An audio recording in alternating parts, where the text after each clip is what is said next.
Que disait Kamere? Que disait Félix na sujet ya Kabila lobby hier? Que disait IDPS hier? Que disaient les autres politiciens na sujet ya Joseph Kabila hier? Natangue le biloba opposant Babandoloba. Joseph Kabila est étranger. Joseph Kabila a assassiné. Joseph Kabila a bomi mboka.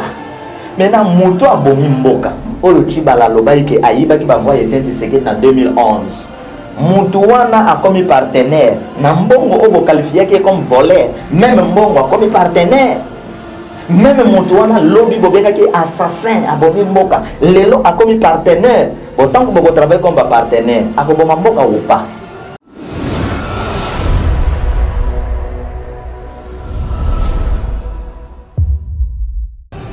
Je t'assure, j'aime bien Félix. Mais au côté ici, Félix, na li boulou moko oyo, li boulou leki moke, santé na ye leki monen. C'est-à-dire quoi, Papa Charles? Li boulou et leki moke, santé na ye leki monen. C'est-à-dire quoi, Makambu? Malamu li boulou ezala monen, santé ezala moke poko bunda obima. Mais ce qui li boulou leki moke, santé leki monen, oko kangama. Ndeli kamboluke ndeko na biso. Dans la place nazokela, dans la place nazokela ndeko na biso Félix mawa bakoti na libulu ye munene libulu moke. Parce que bakinde ya mona to. À part wana ba contrat obscur. Ba négociation ya butu. Makambo ese pelé ndeko na biso ko kantate bisika zalia o sepela kaka. Ndeko ko konda. Ndeko azako na santé ni kitoko papa na biso etienne atikela ki mais awa ndeko akokonda na jepso mboko eza ya kosakana te.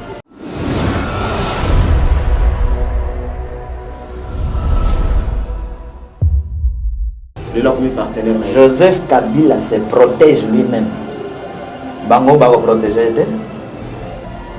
Même tout le monde va se qui sont derrière Martin, qui sont derrière Félix. Même si Félix devenait président, ce n'est pas tous ces gens qui c'est le monde politique. Il y a une sorcellerie où il faut comprendre des jours dans le monde.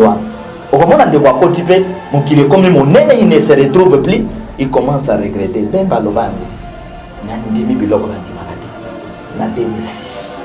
Nandimi Biloko Bandimakate.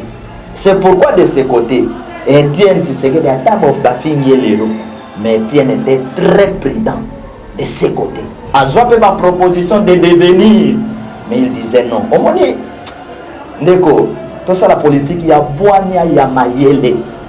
Oh, élection, il paraît que ça, il y a élection. Ndeko Félix a dit, de caméra au CP. En tant que combat Nzambe, je remercie Dieu. Nzambe a mouillé, il de Komai, Nzambe a l'appel le contact. Oh, élection, il paraît que ça, il y a élection. Ndeko Félix a dit, de caméra au CP. En tant que combat Nzambe, je remercie Dieu. Nzambe a mouillé, il de Komai, Nzambe a l'appel le contact.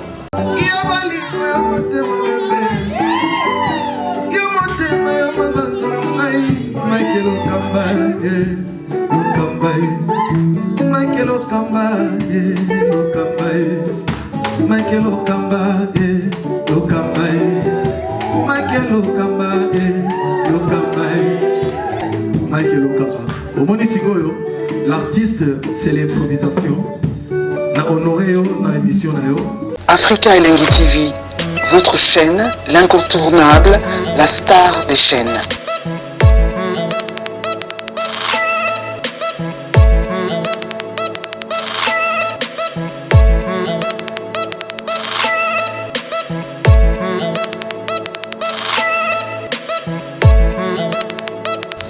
Africa Elengi TV, la magie de l'info.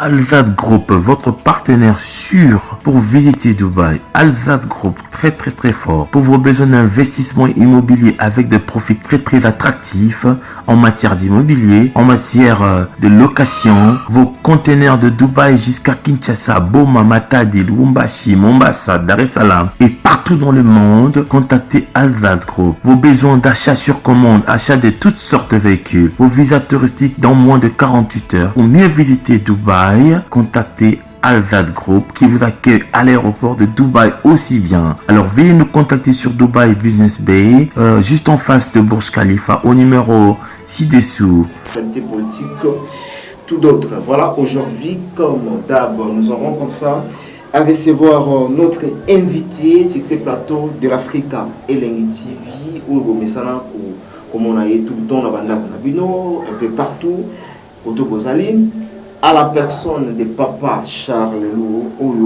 il y a une analyse, où il y a défendre la valeur de la politique, il y a différentes cultures. Et aujourd'hui, comme d'hab, nous avons un plateau, nous avons un solo, que récemment, Papa Charles Lou, na marambetali ya ba vote tunaka Papa Charles nana koleka est-ce que vote ko koma apona me ko koma tina suka et bon tout monde qui bongo mapona mpe koma tina suka le président élu au Michel Bissot c'est Félix Stobengaye son excellence Félix Tshisekedi au le comme président de la République provisoirement. Alors sans plus tarder, je suis avec mon invité Papa Charles. Bonjour. Bonjour Ndeko Mike. Bonne santé. Ndeko Mike. Santé ya ba Congolais, Niake Nzambe, moto simba yango, lokola l'esprit grand, redoutable et grand lion du Congo, azoko bakobate la biso, yango zomona santé nangai ezala kitoko. Ce qui est dépendant kaka na politique, mais le santé ezati. Voilà. Ce qui est dépendant kaka na politique, mais santé ezati, mais apparemment comme qui ma politique, Papa Charles. Politique qui m'a remonté sur des jours quotidiens. Non, parce que tu es bien, il faut que tu aies trop qui est rétrospective. Car Papa Charles Oloba, vous comme candidat dans l'élection présidentielle. La présidentielle, il faut voter, ceci, cela. Il y a Bendani, il faut appuyer, il faut atteindre le bon voter pour la candidature. Et le lot au comique qui ma politique. Pourquoi? Merci Ndeko Mike. Lelo kwa liboso bandeko ba koyeba pe yo yeba Papa Charles na kati ya mboka Congo azali politicien te. Azali prophète de Dieu ya Nzambe ya solo. Lokola ba prophète nyonso ya solo oyo batinda na se na moi oyo bino boyebi na Israël partout pe na mboka Congo. Lelo Papa Charles aza kosala fierté ya basali na Nzambe pe kozongisa bato confiance oyo ba perdaki epa ya basali na Nzambe. Oyebi peuple a perdaki confiance epa ya basali na Nzambe. Mbindo ekotaki politique ekotaki na église a détruire église. Alors Nzambe atindi biso pona ko restaurer makambo nyonso to salela yango na ndenge esengeli. Alors Papa Charles akoki kokima politique te. Politique ne kokima Papa Charles. C'est-à-dire quoi? C'est-à-dire que Papa Charles azali l'instrument de Dieu. Nzambe montaza kati na ngai. Politique aza mwana o Nzambe asali. Comment homme de Dieu akima politique? Papa Charles kotika la kokima politique te. Papa Charles a postulé ki te ke po bato baboya ki to kopesa mbongo te. Les grands visionnaires amonaki na mosika mbindo na mosoto ya nzoto. Il y a des résultats, il y a un vivre. Combien de gens vont piquer la crise? C'est-à-dire que Papa Charles a la politique pour chercher la négociation inutile ou pour chercher à gagner de l'argent. Mais Papa Charles est venu na moi comme sauveur pour sauver les gens. Alors, le sauveur, il y a un sentiment, il y a un mbongo, il y a un solo. Mais le sauveur, il y a pour l'intérêt général. Voilà l'idée de Papa Charles. Et Papa Charles a oya lobai que soki amoni ke na mapone bozali kokende mutu ya malunga ko bikisa bato azali te nde Papa Charles akokota na kati to moni bandeko bapesi ba candidature na bango. Papa Charles aza oya pekisaki bokata likambo élection parce que amoni mbindo musoto bo mutu moyibi tribalisme kobomana alobi bokata likambo élection toke na repentance majorité asenga bolimbisi opposition asenga mpe bolimbisi tosala baélection ya kitoko baboyei koyoka tala baélection bosali misala ya nzoto. Voilà, baélection basali misala ya nzoto comme a dit Papa Charles. Alors Papa Charles, l'ingo ça la mise au point na yo sur les résultats publiés par la CENI. Où y a bien comment le lot enfin Félix Tshisekedi a joué bonga provisoirement. Où y a bien comment Deko Mike oyambi mosali nanza. Soki oyambaki politicien akolobela yo lokuta du 1er au 30. C'est ça le comportement des politiciens congolais. Au monde a politiciens congolais na moi au tali na politique à 2006-2011 na moi balobi Kabila mobon. Kabila assassin. Na Boutou bazana Kabila na kati ba négociation. Lobby ministre, lobby premier ministre wana ba politicien. Ba peuple congolais pe bazalaki sima na bango abiso ba opposant ba politicien. Toye na révélation politique to lobi bokeba na ba politicien bokosila likolo na ba politicien na temps ya Joseph Kabila mensonge ya ba politicien ya ba opposant nyonso ebimi na mpoasa ebimi na miso abatu. Vous comprenez? Alors na kokaki te ko s'attendre ba résultat ya solo na monoko ya CENI. Parce que CENI n'a pas associé les vrais dieux na mosala na ye. Mboka ya Nzambe. Yo te Nzambe mopanzi.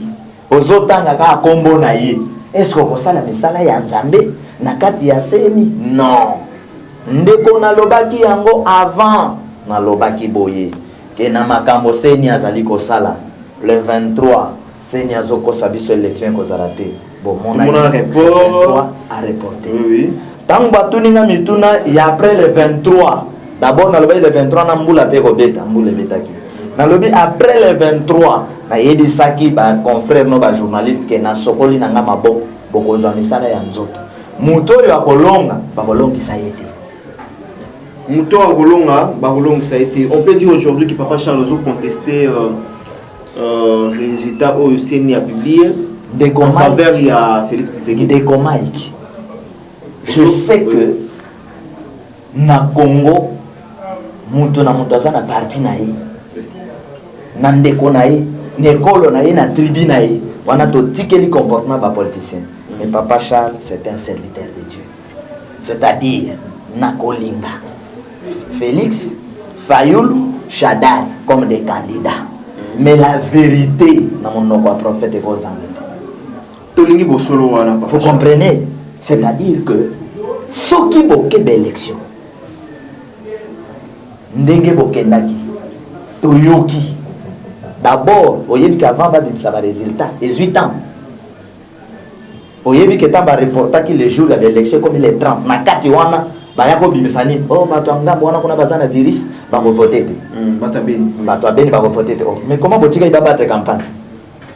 Parce que vous avez besoin de faire des virus, mais moment campagne, vous n'avez empêcher de faire des virus.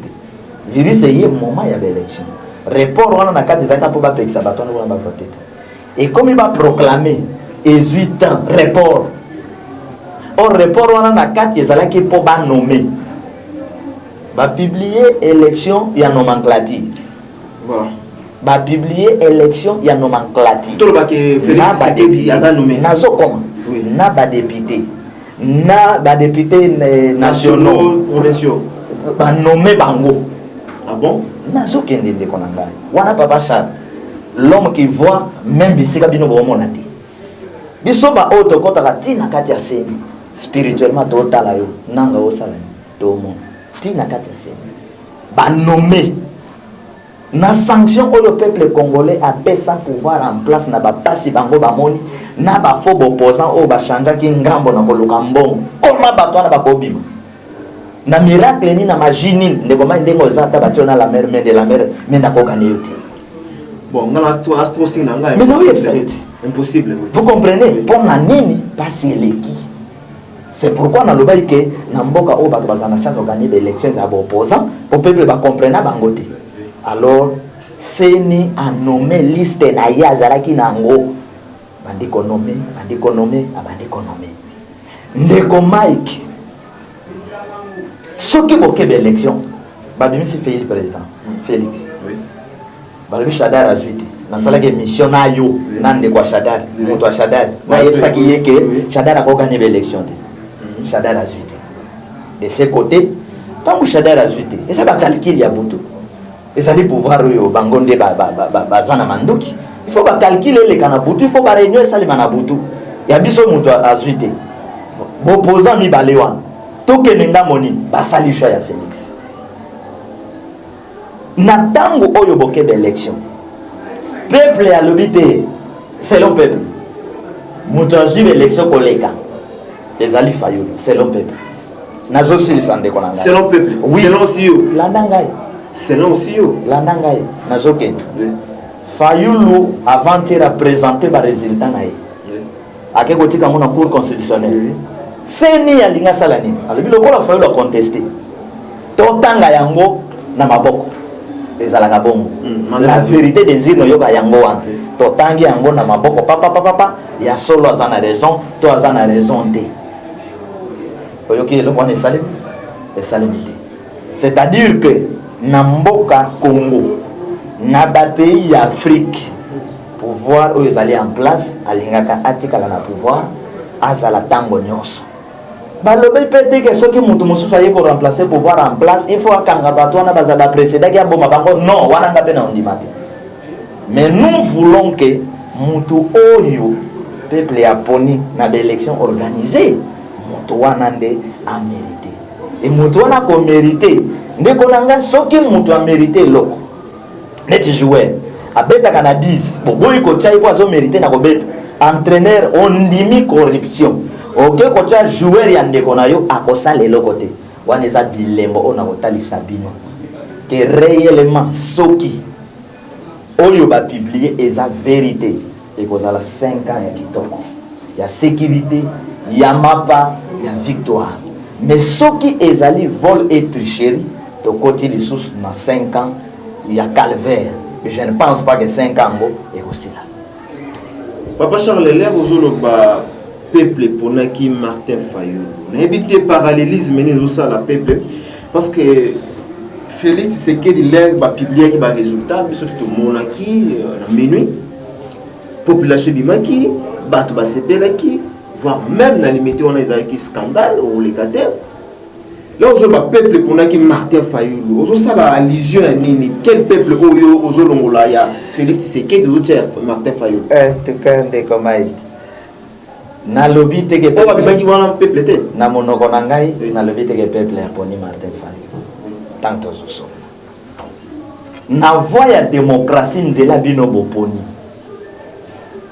bato baganyaka ezali majorité na voie ya démocratie, c'est-à-dire que ceux qui 10 sur 20 15 baponi yo 5 baponi yo te ezate que 5 wana za peuple te za peuple mais minorité 15 baponi yo ne majorité. Vous comprenez? Oui. Mais chez nous, c'est quoi? Élection, tina boken élection est à la gâté. Tina kutu boken élection est à la gâté. Na lobika na moku c'est que n'y a pas eu de vérité. Si réellement c'est ni, aïbi que oya publié sa vérité. Andi ma pontage manuel. Et si li, ce que oya publié sa vérité. Je parle comme l'homme de Dieu, comme on sali ensemble. Ndenge basali nyonso basala sans haine. J'aime Félix, j'aime Fayulu, j'aime Chadari, j'aime tout le monde. Mais je ne veux pas Moïbi. Parce que ceux qui beaucoup de Yibi, peuple à Osalami, comme Moïbi, parce que le leader, le modèle, de comment ils ont discuté dans biso awa. Mais conscience, il y a pas de publier, et ça tranquillité. Parce que Baïbi, ni ne salami. Et ça élection. Bon, tout ça, il y a une élection pour comprendre, mais il n'y a pas eu des élections. Nomination. Nomination. Selon Papa Charles. Selon vérité. Voilà. Selon vérité, tout le monde dit président Félix Tshisekedi élit la publication. Il y a Corneille Nanga. Et par après, tout le monde dit Félix Tshisekedi président.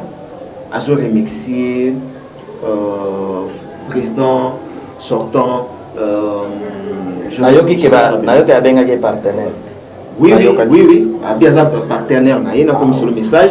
Aza partenaire naïe, Aza adversaire naïe, donc Aza adversaire naïe et puis va protéger Joseph Kabila. Oui, il y a un message en comment. Il a comme partenaire naïe. Joseph Kabila se protège lui-même. Bango va protéger, va protéger nani. C'est-à-dire quoi? Tolanda, Bosungangai, de Komai. Albatiki est bon, Nazo Sunga, peuple congolais. Nakoyep sa peuple congolais le komoko. Antoine qui Antoine Gizenga a comme premier ministre. Ezate bataban de nous va se retrouver. Mon zito a commis même. Matata Mpone a commis ezate ba choisi va se retrouver. Chibala badi banga baza baluba. Bakoma ba premier ministre. Est-ce que baluba va se retrouver? Non. Ce qui est à la Gabon mais les baluba ne pas ici là. Nous luttons pour les Congolais. Ce n'est pas un théâtre, il y a 3 personnes. Le théâtre, il y a 3 personnes. Neko, pas Congolais, pas fini. Que disait Kamere? Que disait Félix Nassige ya Kabila lobby hier? Que disait IDPS hier? Que disaient les autres politiciens Nassige ya Joseph Kabila hier? Natang le biloba opposant Babandoloba.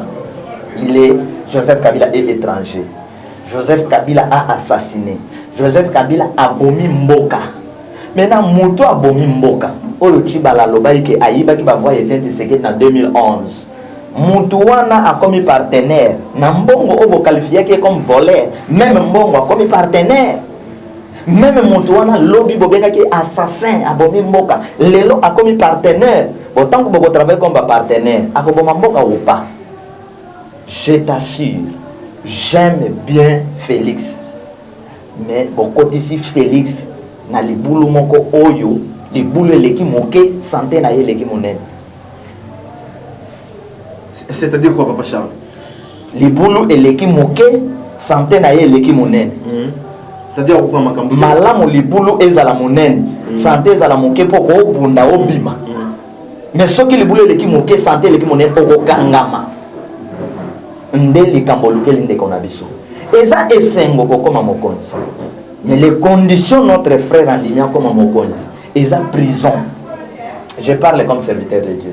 Eza boloko eza boumbu eza kufa, de préférence avoir le courage de dire cette condition dans zone dimayangote. Même tout le monde bazo sepela qui sont derrière Martin, qui sont derrière Félix. Même si Félix devenait président, ce n'est pas tous ces gens c'est le monde politique. Il y a une sorcellerie où il faut comprendre des jours à monde. Au moment de quoi côté, mon qui est comme mon nez, il ne se retrouve plus, il commence à regretter. Ben balobango, nandimi biloko bandi makate. Na 2006, nandimi biloko bandi makate. C'est pourquoi de ce côté, Etienne Tshisekedi a d'abord bafingé les lots, mais Etienne était très prudent de ce côté. A joué ma proposition de devenir, mais il disait non. Au moins, Ndeko, tout ça la politique, il y a Boania, il y a Mayele. Il disait non, mais Tinda a pu faire jouer pour consulter, et ça le pour la politique, il y a siège vide et etc. Papa Charles. Oyebi, ma combien lobby, ma la mon akota lola loboko moko, que na kota lola ma boko yango bibale. Azubo konjité, bato bazubo konji basaleni. Ce que zalé que bazubo konji ba bongisi. Alors balobi oui, au monde azuite ba o bazwa ki talandenge ba bongi. C'est quoi bato yo bato na ba député na yo ba toke e ko simba. Tango ba ke ko na esimbi, problème ezali ya kobikisa, problème ezali comme rejeter. Problème ezali nete ba monanga na commission excellent na tambola na ba cha. Na boyepse loko moko ndeko Mike. Soki nzambe aponi yo ata ba difficulté zali ko traverser yango, mais soki nzambe aponi yo te bato baponi yo okokoma te sikosoke. C'est ça le grand problème de notre pays. C'est-à-dire ceux qui méritent bazane sikate. C'est pourquoi corruption est au domaine. Oya zo mériter za la mokonzi ya police yete bakocha petit mo confia bongisa ville non. Azo mériter za la gouverneur yete Bakocha pire petit Oyadoraka, président de la République. Bongisa ville, poubelle. Avec cette vie, clairement parlant, les politiciens bazoki na kufa. Malamu na sauvé Ndekonanga Félix. Sikoyo. Ata bande konanga ba yiningai. Il est contre lui, lobby va repérer sa raison. Dio na bango na ndeko Vital Kamerhe. Est-ce que l'évolution vous a à la longue? Politique ya ndeko Kamerhe, il faut beaucoup de prudence. Ça, j'ai dit. Mais c'est une politique où il y a des choses à venir, ma casté. Ça, c'est la vérité. Ndeko Kamerhe. Mais c'est une politique, il faut beaucoup de prudence. Il y a Zouakabato à Kena Yopende au côté temps Yabi. Oh, Ndeni. Akasendengo mon. Donc, il y a des toba ikochi bengi. Ndengo il y a ce coach. Non, Ibenge chaka ne babi. Place mon sauce de Baïchouaka. Mais politique, il y a des politique. Il y a beaucoup de prudence. Oh, est-ce que papa Charles Banamoli? C'est pour ça que c'est le prophète Lelo. Vous à la fière. Oyo andimi ko risquer vine na mboka oyo. Biso. Toche vina biso en jeu pour sauver le Congo. Dire la vérité. Politique, il y a des Kamerhe, les soldats prudents. Mais des Kamerhe en 2011. Peut-être va numéro 10, Bandeko Kamerhe. Regardez les mensonges politiques. Bandeko Basangana triomphal. Tous amours de mon corps. Tout le peuple va crier Kamerhe, Kamerhe, yo, yo, te biso.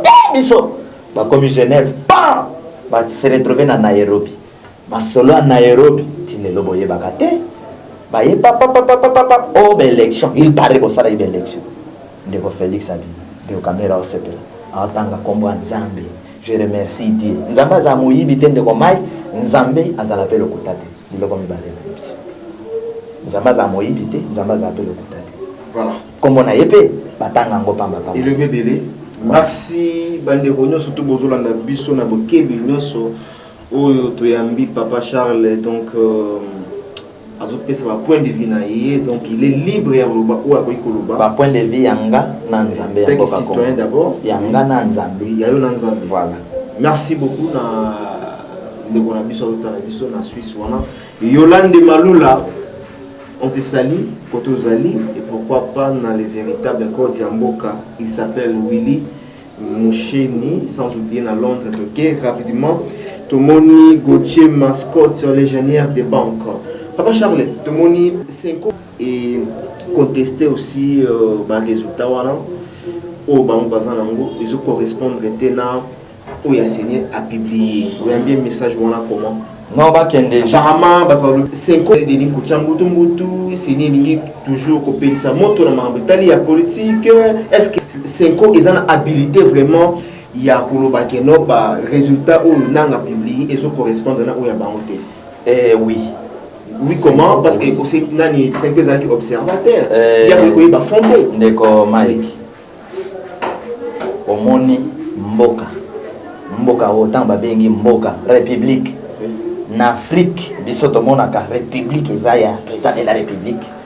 Ezaya premier ministre. Ezaya ya général. Bato baza ba serviteur ya peuple, biso to comme ça bango d'excellence, extraordinaire.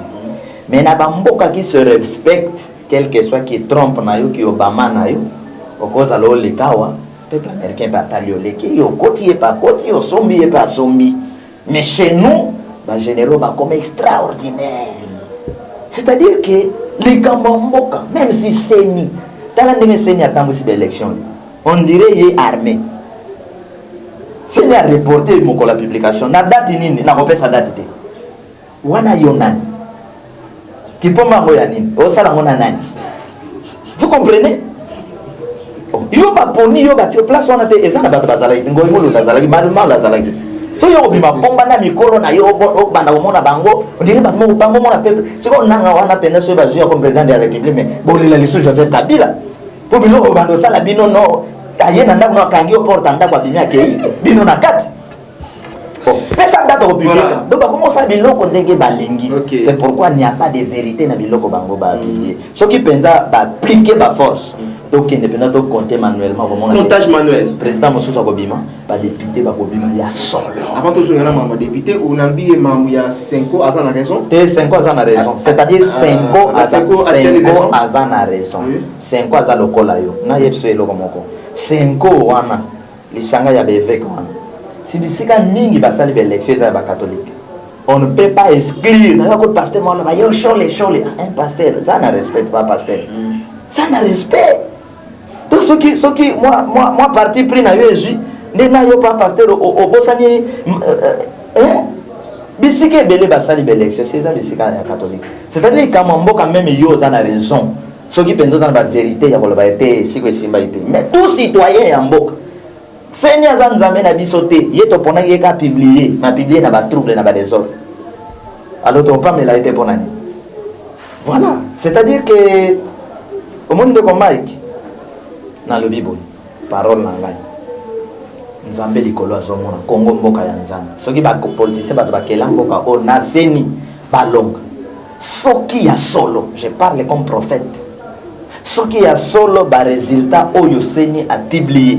Et ça vérité au Congolais va voter qui n'a pas élection organisée dans ma belle ya Nzambe 5 ans ya kitoko et ça la bagent seni ba publier et ça la bato ba bimi na nyonso 5 ans na bango coup de chapeau na soutenir yango mais ceux qui va publier makambo mususu liste moko ba bomba yikala nde ba nommer bato papa ba conscience na bango ko ba trouble pe 5 ans ko la calvaire na ngama. Voilà. Bah, résultat, Papa Charles, législatifs nationaux comme provinciaux, tout le monde doit battre le record, c'est peu perdu.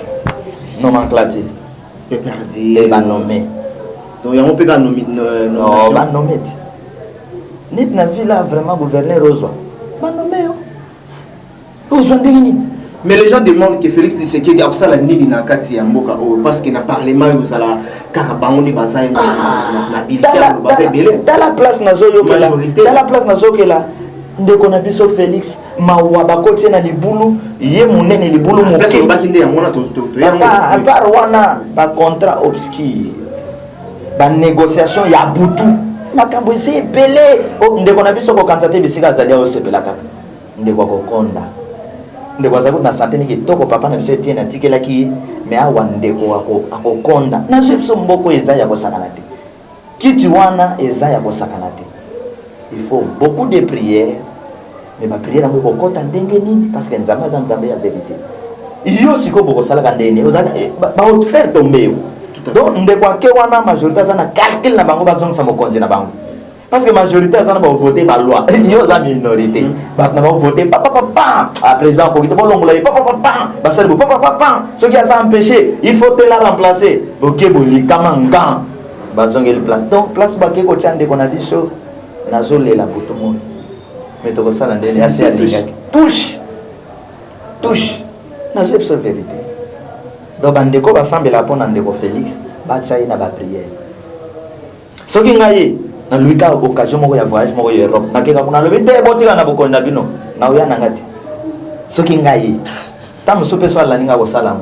Papa Charles wana ozoloba pour ozana kitya bokonzité to éviter voilà to éviter so pe ozana kitya bokonzi oloba bongo okomi président ok poto ki moloba que non soki ezala ki ngai comme candidat bolobi bo pesanga ba voix na yo no boya no bote na boy sat bobo ngai ndio jomo ngobwe na jepso so pe na zanya place ya nanga na jepsa yo elana bimisa wa gani na bimisi na bobo mais vérité yango na tambeli merci papa photos à la libre voilà photos à la libre il faut tous à la libre bon compte il faut tango sango avec liberté merci mondela za la kesika kokite à la chaîne la vérité na voilà. Papa Charles Lobaka tout le temps ça la diaspora très très bien. Nous sommes en train de cheminer vers la fin de cet entretien, mais toute petite question rapidement, Papa Charles Wilson et sa femme échoué dans la candidature nationale comme provinciale. Oui, bien comment la popularité au Azalango, Kinshasa et dans d'autres provinces, premièrement, je dirais baza courage, baza bat. Nzamba linga tal sawera ke a gagné vie na politique. Nzela wana ya yete a gagné vie na politique. A gagné vie na ye na musique. Honneur azana ngo na musique eleki ya politique. Politique kuna akekutana na liwa. Atikala na vie na ye ya musique yango etombola ye. Eloko yo ngeko. Deuxièmement, na bon moto asalaki choix na ye malamu te. Il y a regroupement politique où il y a parti où il y a kotaki asalaki choix na ye. Alors amonike et si ko babando nommé bateau amonike balingaka yete mais alinga kende na ndenge na ye mais balingaka yete. Donc akumisa nzambe bakanza teke batamokeli sibolobaki ko kende boseza ko komate. C'est ça na bato bakenda ikomba député na 2006 na 2011 to monike ba gagner lelo. Donc de comment est calme. Landa vina yo malem tiesika to kokoma soki moto a précipité au monde bat mosuba ke kuna wera uzana musika seki bango il comme des bongo donc Dieu l'a épargné voilà le kona ko yebsa nzamba épargné. Merci, nous sommes arrivés à la fin. Papa Charles, le 22 janvier à Félix Tshisekedi a prêté serment comme étant président de la République démocratique du Congo. Oui, Olobani. Conseil européen, ça y est, rapidement. Lelo ya biso, lobby ya nzambe. Makomi lobby, moto moko ta lobake lobby na kosala bo lobaka soki nzambe alingi. Donc soki nzambe alingi akoprêter serment. Ngai na kosenga nzambe abatela ye pe a épargner ye na libulu oyo esika ya nzambe. Nzambe abatela ye a épargner ye. Mais ce qui a eu occasion moko ya kosala voyage ya libanda mbo ayu sabango na tikel bino makamu wana oyo senga na sengi ye po nazo ye bandela message wana yo sengi na président Félix Tshisekedi ce qui a eu ka occasion moko ya voyage ya libanda mbo ayu sabango na tikel bino makamu na bino assume le pouvoir abattre la bonne azana venir et le bébé na zo epso bosolo yo mona musika on a déjà oh papa tout ça ba sali na yeti les boulot batendeko les moki ya les mine. Voilà. Et le bien belé, nous sommes arrivés à la fin. C'est par ici que nous bouclons cette émission. Papa Charles, pour le banini un message. Naliana le babol. Bato bazo bunda. Makambo yo ndeko nanga sali. Et quand ici conflit entre Bandondo na Baloba. Vraiment beaucoup de bunda likolo ya Félix, likolo ya Martin. Beaucoup bunda bayaka kolesa bino nini. Pache bino wapi boko mako bunda mwasi na mobali muluba mwasi moto bando bitumba mobali ya beti moto asenye. Oh papa nanga vraiment vita na imana ba obeta boganye te mwasi na vita imana bo bunda ti bo bomana. Maman pesi yo ban tila niveau tala inconscience. Ah bon? Tala niveau ya inconscience. Au lieu to sala combat moko nakuta na papa moko muluba. Alobi mosali ya nzambe ya pambola yo. Alobi ndeko nanga Félix Hassan de Konanga. Mais Zela Poni, Ngana s'appelle Langote. Tout travailler dans conscience. Et si Koyo, Martin a Kobe, te Martin. À 2 ans de Koya Martin, mon bala moyan. Non, Boyete. Non, Félix Boyete. C'est ça la conscience nationale. Mais t'as la guerre, et continue à Katia Bikolo. Bato s'appelle Lango. Banani. Batowana. Si tu occasion mokoka yezwami te atikeli bino biloko na bino bato bakoma koboma na likolo nanga te boya ndeko na oyebisa peuple congolais nzambe aza nzambe ayeshiwaka te nzambe aza moyibi te nzambe azala menteur te mutu nyonso akotanga kombo ya nzambe na lokuta mbula ya suka ya ngolo nalobaki ya newe eza ne ya victoire ya bakongolais d'une manière d'une autre nzambe azotelema na armée na ye. D'une manière d'une autre, nous avons bitum. D'une manière d'une autre, nous avons changé le système. Merci, nous sommes arrivés vraiment cette fois-ci à la fin de cette émission.